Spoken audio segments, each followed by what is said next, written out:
Have you ever been watching a video and you wanted to try something new online, whether that's Web3 or crypto related, or it could be really anything, and you clicked on the link and then you started getting that feeling in the pit of your stomach like, boy, I don't think I should have clicked on that link because weird stuff starts happening on the web page? Well, in this episode, which is slightly outside of what I normally cover, we're going to take a look at using virtual machines.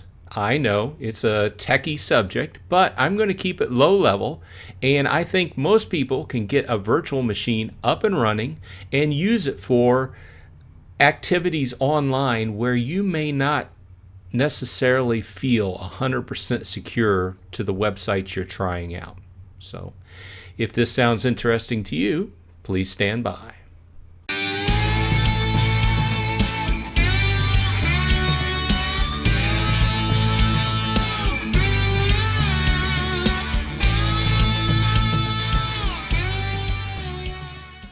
Hey everyone, welcome back. Bronze Dragon here saying, hey, thanks for dropping by. I appreciate your time.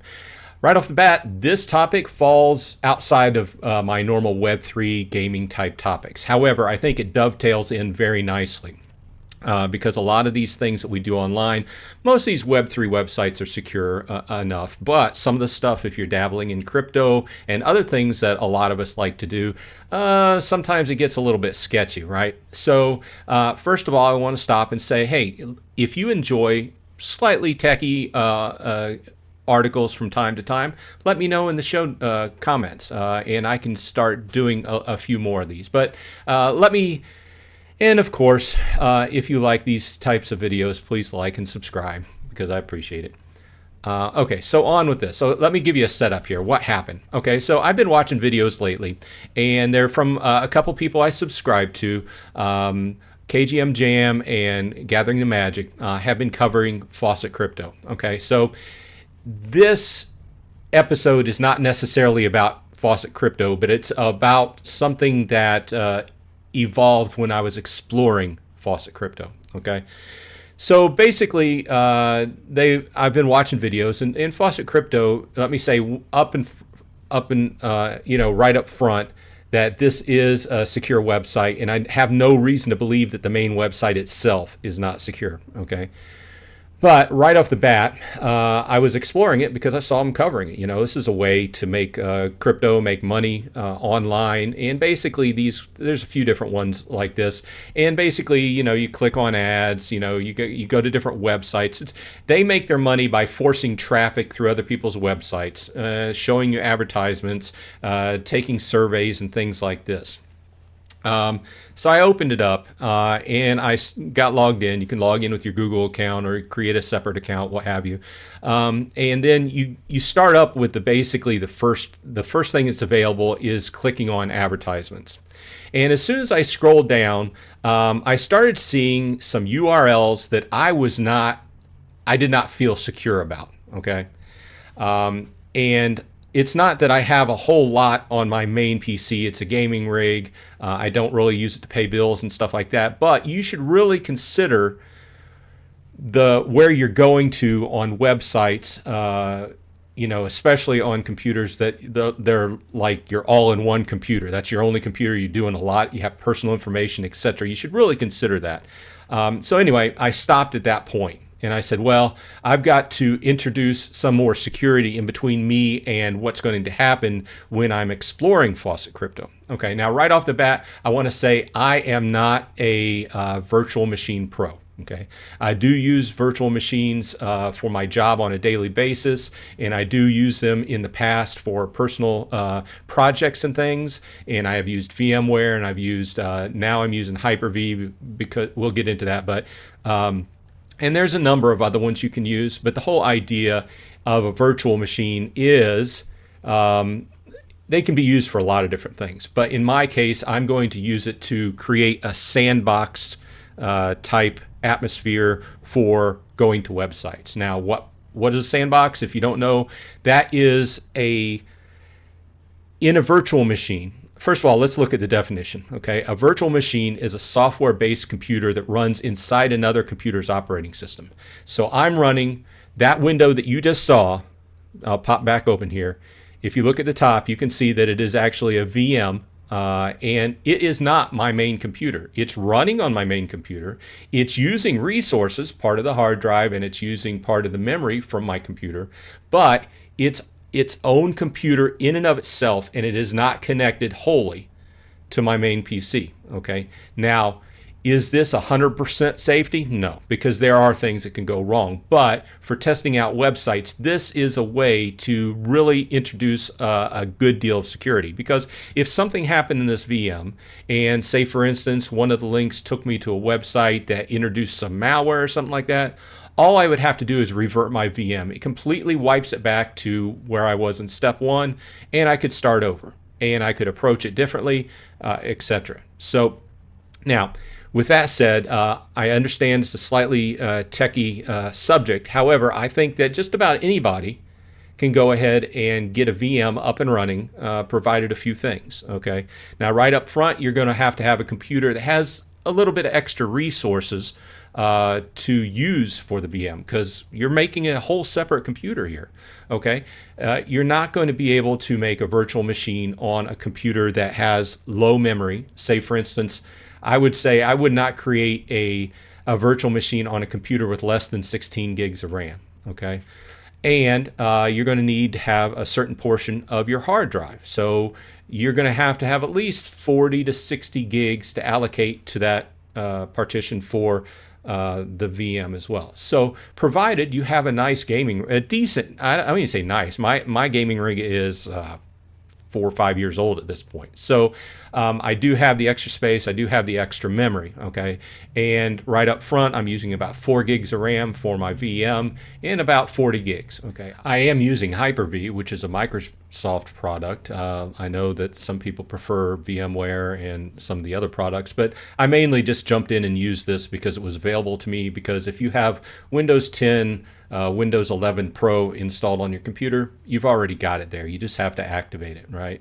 Now, if you have Windows 10 or 11 Home, you can still install it and use it. There's some extra steps you have to go through, and I'm not going to provide those steps in this video. However, you can Google them on YouTube, or look them up on YouTube, and you will find plenty of videos on that. But here, what I want to do is just provide enough meat and potatoes here where it will get you interested, if you're interested in it, and you can jump into looking up other videos that are more in depth.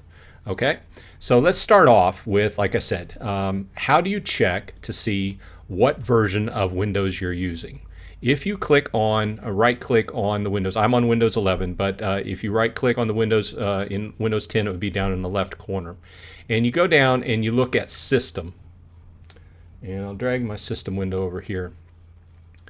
And you will see the Windows edition. Now, what you're looking for is Windows 10 or Windows 11 Pro.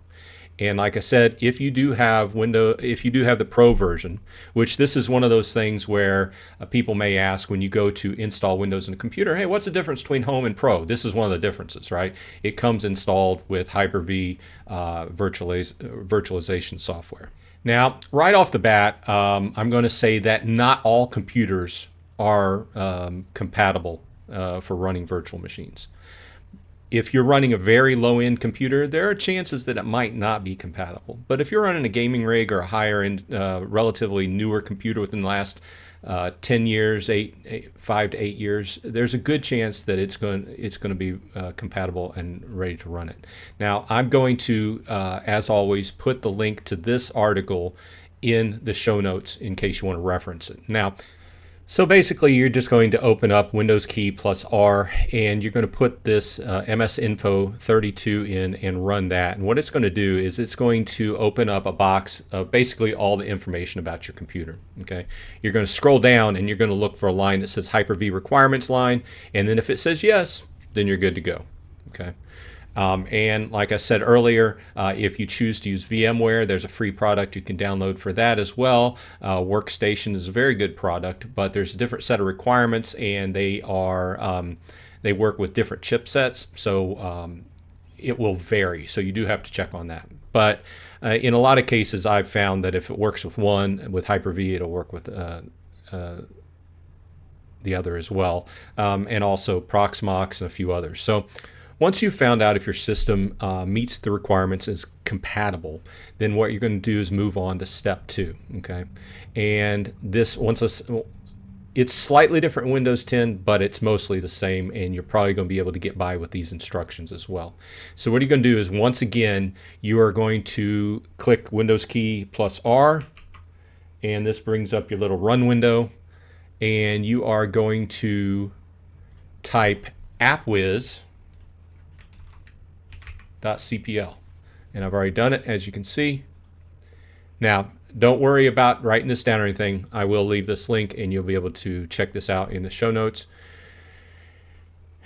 And this will pop up. And let me see here. And then what you want to click is the link here, turn Windows features on or off. And then I'm going into a admin check.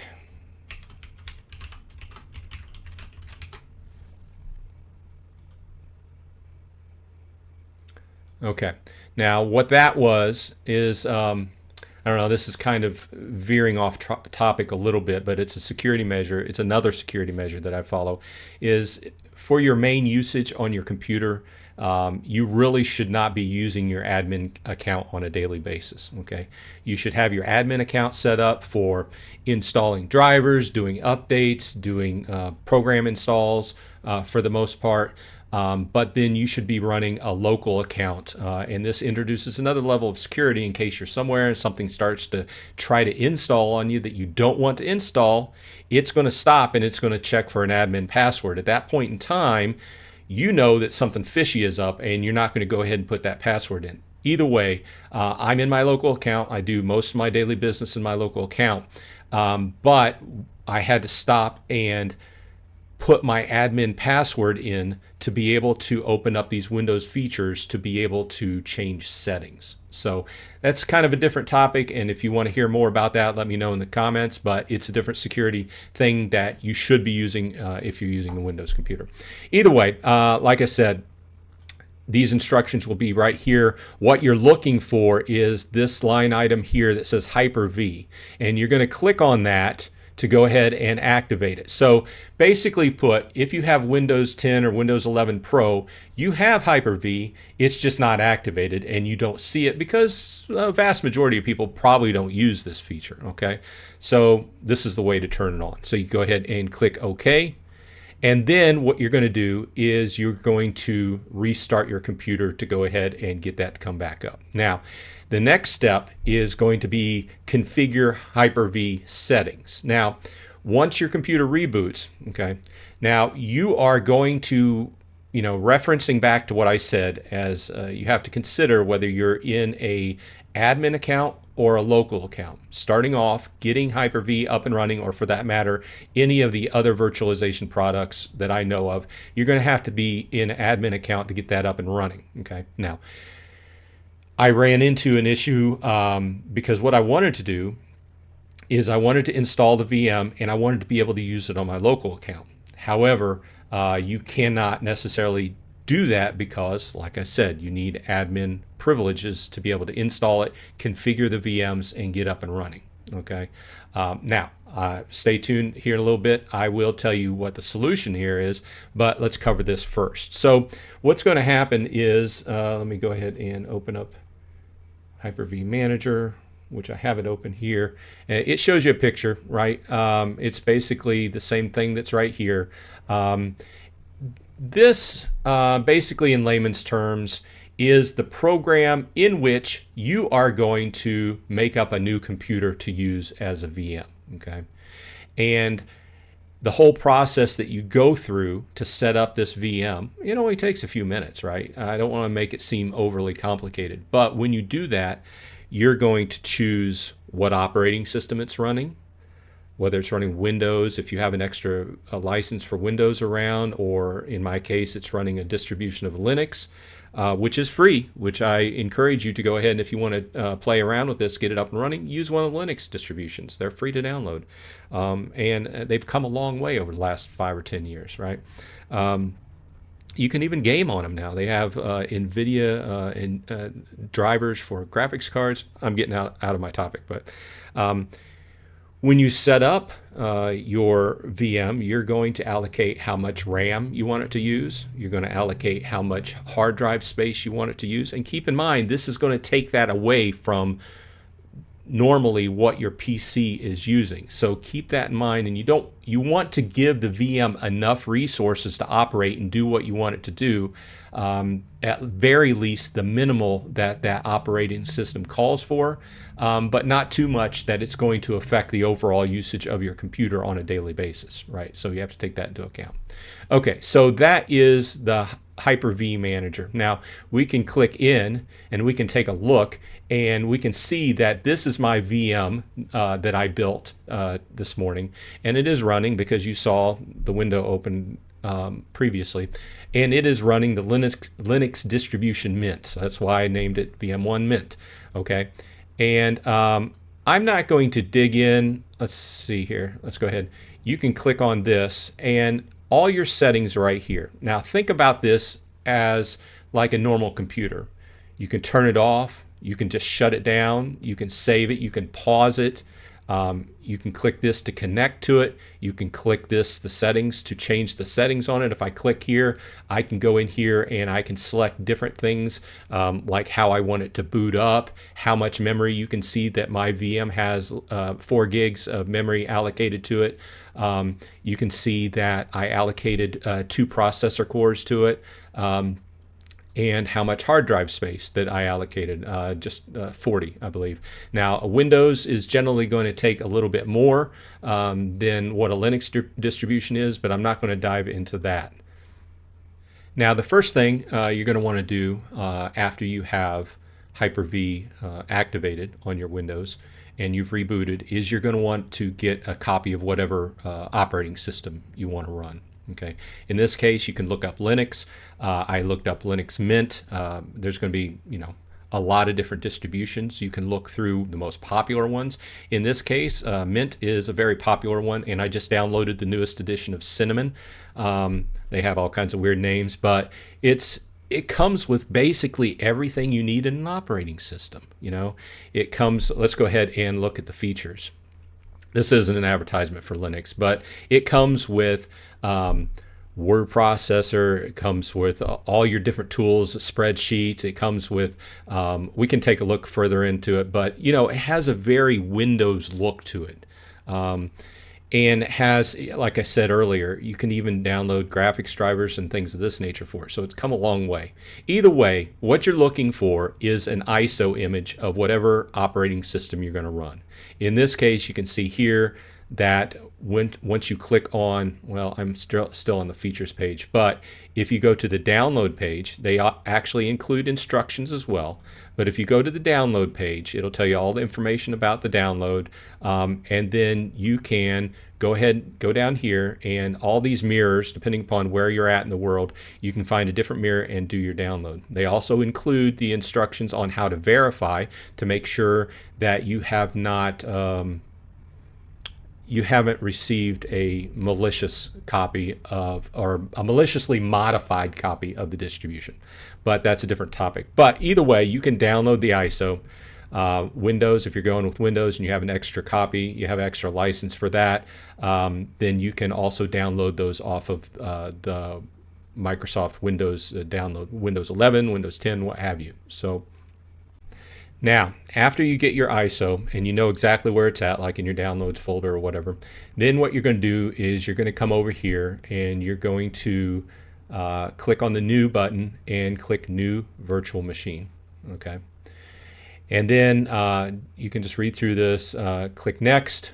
You're going to name your virtual machine.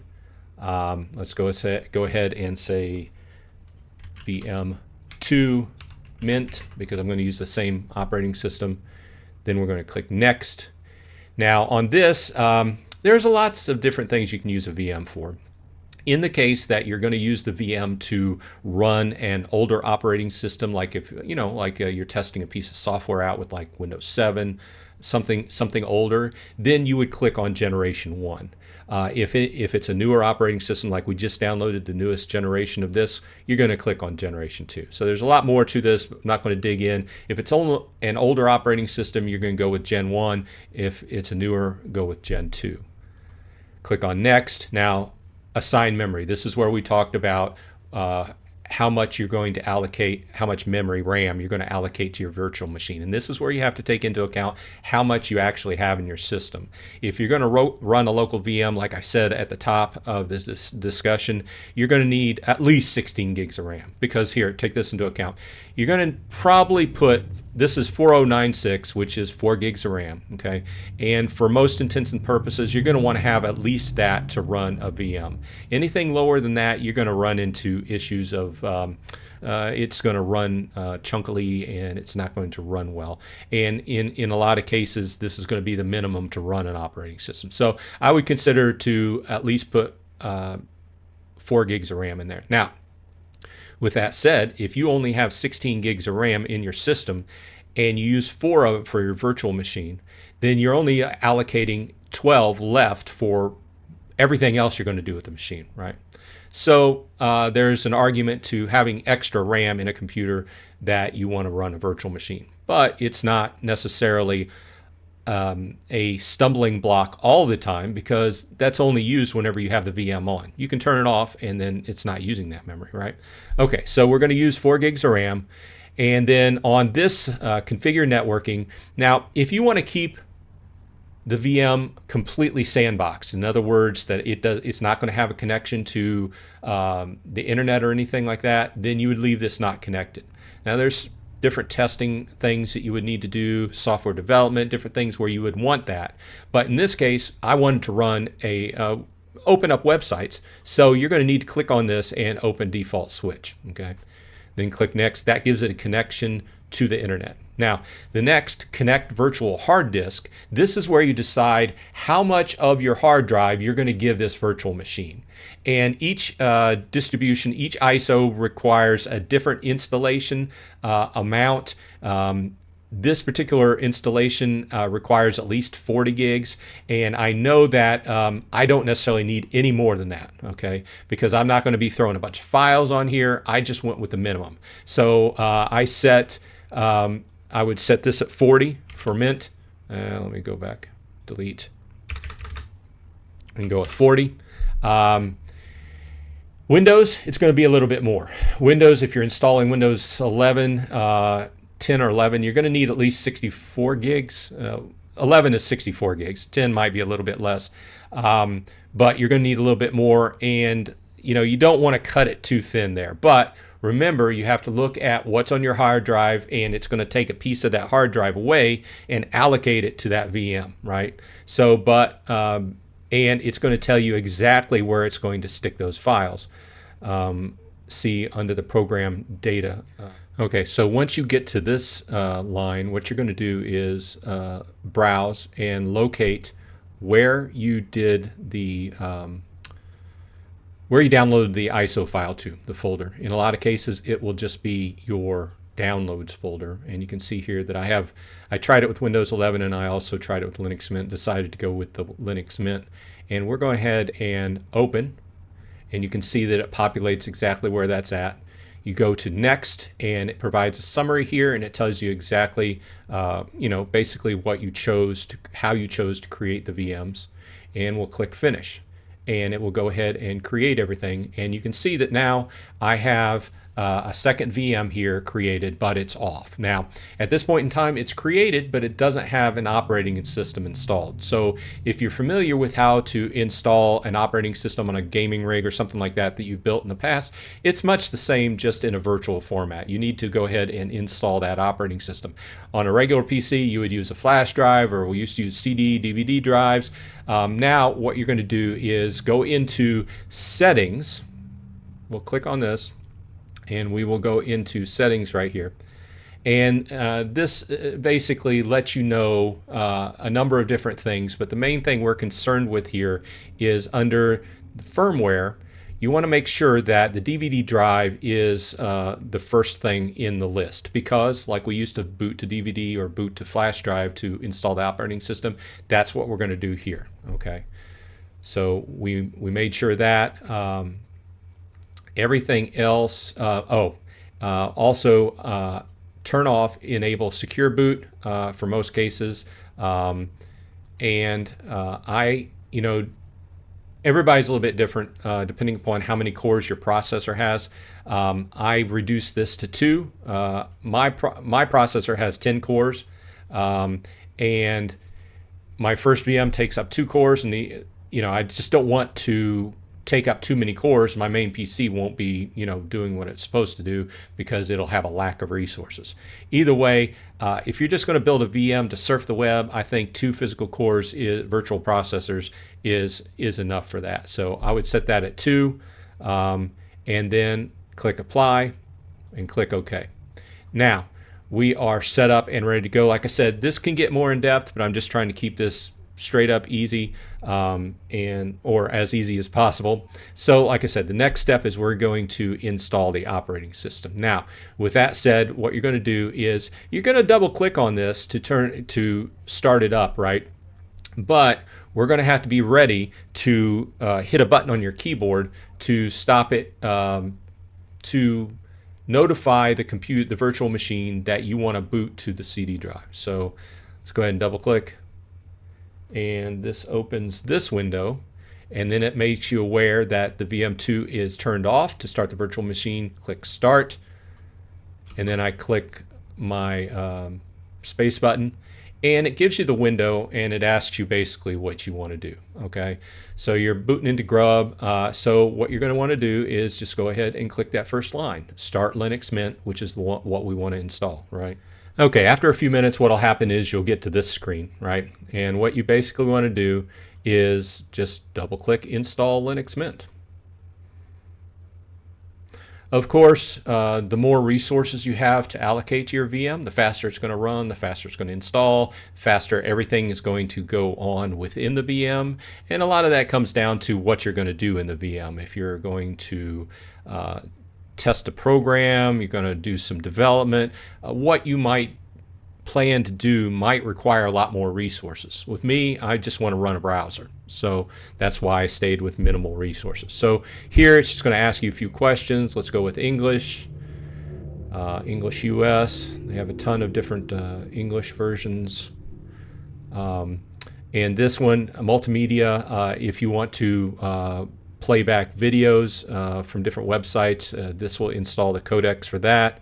If you don't plan on running videos, you could get away without that. This is basically just asking if this is a fresh install. It's going to go ahead and it's warning you that it's going to erase the disk and install a Linux Mint. Now this isn't erasing your hard drive on your computer. This is erasing that small portion of the hard drive that you allocated for the VM. Okay, so there's not going to be anything on it because it would not have taken a portion of your hard drive that had anything on it. So we'll go ahead and erase disk and install Linux Mint. Install now. And it's going to tell you that it's creating a couple partitions. Just like installing an operating system on a regular computer, it's going to create your boot partition. It's going to create your regular partition. And we're going to continue. It's going to ask you where in the world you are. You can select the area of the world you are. It's going to ask you what your name is. You can use whatever you want. And then it's going to ask you what you want the name of the computer to be. In this case, we're going with VM2-Mint. I do this because you might have multiple VMs and you might have different VMs with different operating systems installed. So in your naming convention, you're going to want to, I like to know which one I'm clicking on, which operating system I'm going into, depending upon what you want to do. Then you're going to go ahead and you're going to choose a password.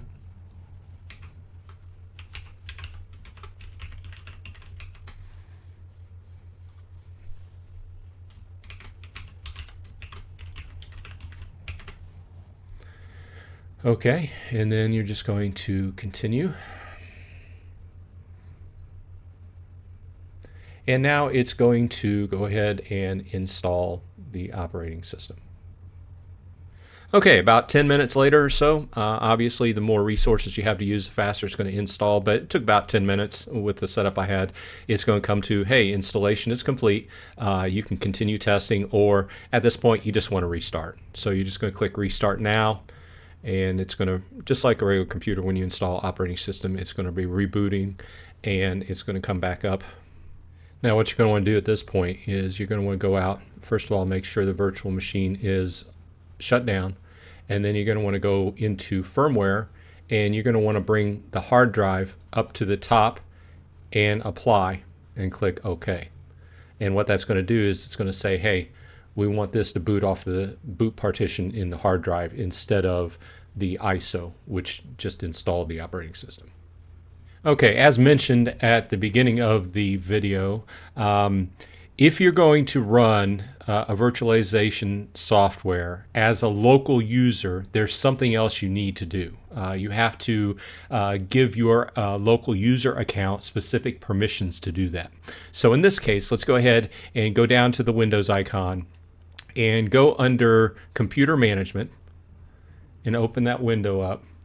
And you're going to look under Local Users and Groups and then click on Groups. Now what you're concerned with in this case would be Hyper-V administrators. Okay, you're going to open that up. Now you can see I've already added myself here, but in your case, if you're trying to do this, this is going to be blank. And what you're going to want to use is you're going to want to use your local user account name. Okay, now to get that name, you're going to go and open up, right click and open up your terminal, command line, and you can see exactly what account you're running here. But you can also type who am I, and it comes back, and you can see that this is the name of my computer and then my specific username that I'm using here. So what you're going to do is you're going to click add, and then you're going to put your name in here, click OK. It's going to add you to this group. You're going to click OK, and then you can click back in here and double check that your name has been added to the Hyper-V administrators, or if you're using another program, it would be under their administration for their program. And then what you're going to have to do is you're going to have to log out of the account and log back in for that change to take effect. You don't have to reboot the computer, but you have to log out and log back in for that to take effect. I thought it was a topic worth exploring because just because you don't necessarily understand what a virtual machine is doesn't mean it's beyond your comprehension. And if it can add a level of security to your daily browsing or whatever you may be doing, it might be worth your time to get it up and running. With that said, hey, if you have any questions or if you'd like to see more videos like this, leave it in the comments. I appreciate it. So thanks for sticking with me through this moderately techie video. I appreciate your time. This has been Bronze Dragon. I hope everyone on your side is happy and healthy, and surf safely.